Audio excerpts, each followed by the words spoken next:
Perkenalkan, nama saya Tika Sucipania dengan NIM H1051181034. Saya akan menjelaskan bab 7-10 dari buku The Robotics Primer. The Robotics Primer, bab 7-10. Pada bab 7 yang berjudul What's Going On? Sensors, akan dijelaskan bagaimana sebuah robot dapat merasakan dan bagaimana reaksinya, bagaimana mencapai tujuannya, dan bertindak cerdas.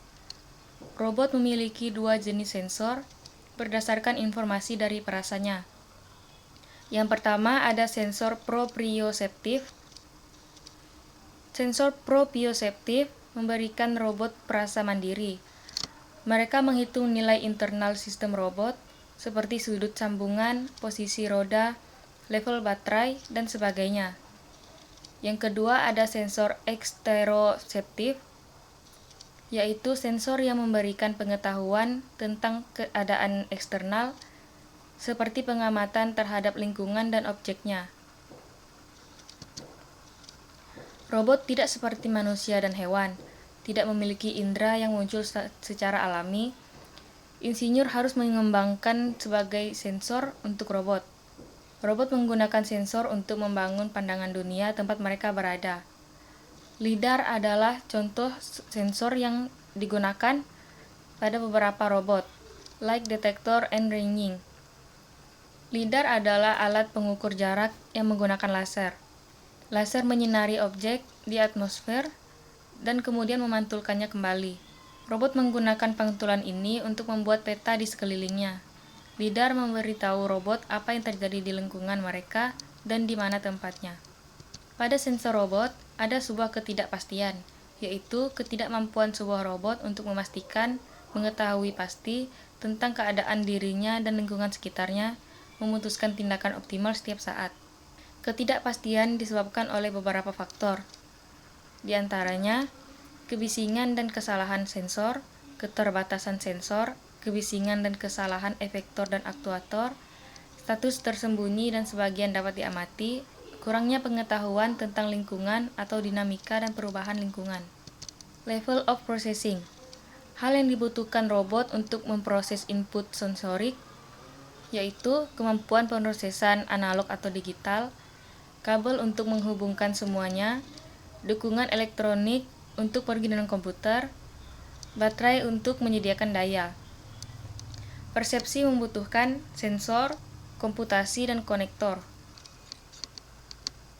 Kemudian pada bab 8 yang berjudul Switch on the Light, Simple Sensors, pada pasif versus sensor aktif. Sensor pasif adalah sensor yang mengukur sifat fisik dari lingkungan, dan sensor aktif adalah sensor yang memberikan sinyal atau stimulus mereka sendiri.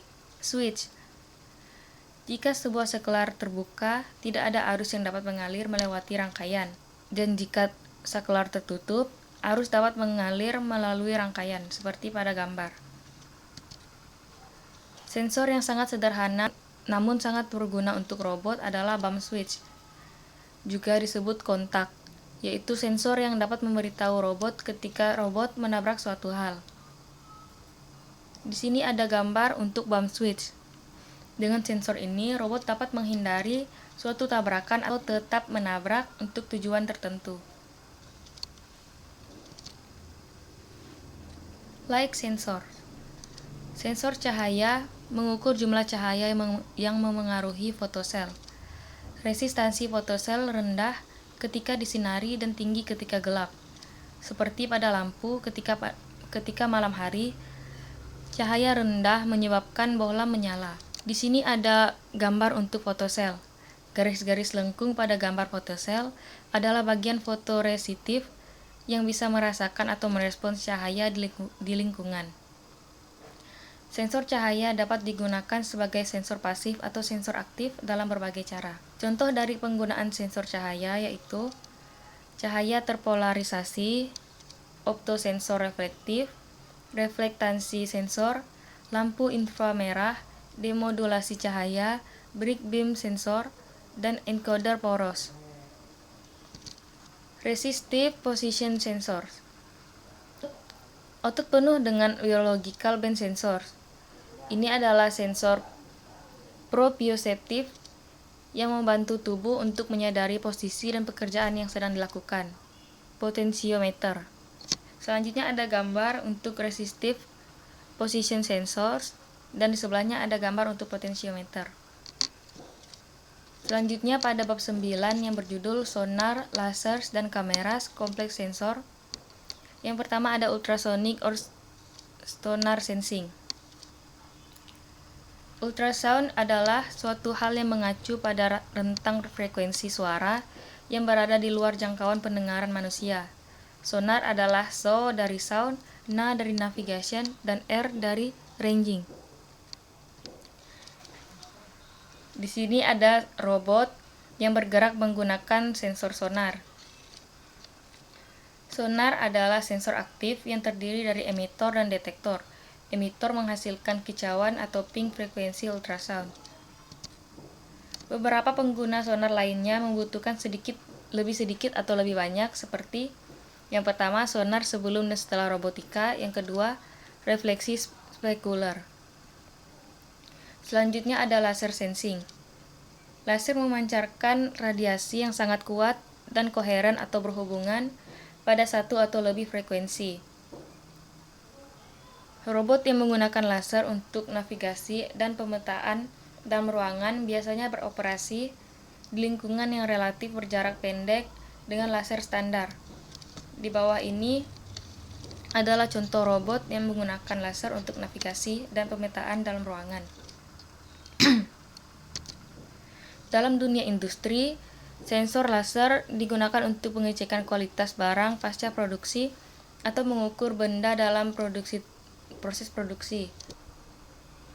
Sensor laser mendeteksi barang yang cacat atau kekurangan di dalam benda tersebut, kemudian benda tersebut diambil oleh seorang quality checker. Selanjutnya ada visual sensing. Robot melakukan penglihatan dengan yang pertama kamera, selanjutnya deteksi tepi, model based vision, motion vision, stereo vision, tekstur, shading, contours, biological vision, vision for robots. Selanjutnya pada bab 10 yang berjudul Stay in Control, Feedback Control. Yang pertama umpan balik atau control loop tertutup. Kontrol umpan balik adalah sarana untuk mendapatkan sistem atau robot untuk mencapai dan mempertahankan keadaan yang diinginkan. Biasanya disebut titik settle dengan membandingkan keadaan saat ini dengan keadaan yang diinginkan. Keadaan yang diinginkan dari sistem juga disebut negara tujuan, adalah di mana keadaan suatu sistem ingin dicapai. Selanjutnya ada the many phase of errors. Perbedaan antara keadaan saat ini dengan keadaan yang diinginkan dari suatu sistem disebut dengan error. Dan tujuan dari setiap kontrol untuk melihat kesalahan itu. Ketika kesalahannya 0 atau cukup kecil, keadaan tujuan adalah tercapai. Selanjutnya ada an example of a feedback control robot. Dalam menulis suatu pengontrol untuk robot yang mengikuti dinding menggunakan feed control kembali, ada beberapa langkah, yaitu mempertimbangkan tujuan tugas, mengatasi kesalahan, mempertimbangkan sensor, menulis pengontrol. Selanjutnya ada types of feedback control. Jadi jenis-jenis dari feedback control ini adalah kontrol proporsional, kontrol derivatif, kontrol ilegal, kontrol PD, dan PID. Selanjutnya ada feed forward or open loop control. Feed forward tidak menggunakan umpan balik sensorik dan status tidak diumpankan kembali ke dalam sistem. Antara loop input dan output terbuka. Dalam kontrol loop terbuka, sistem mengeksekusi perintah yang diberikan berdasarkan apa yang diprediksi. Sistem kontrol loop terbuka dapat beroperasi efektif jika dikalibrasikan dengan baik dan lingkungannya dapat diprediksi dan tidak akan berubah dengan cara yang mempengaruhi kinerja feed forward. Sekian penjelasan, terima kasih.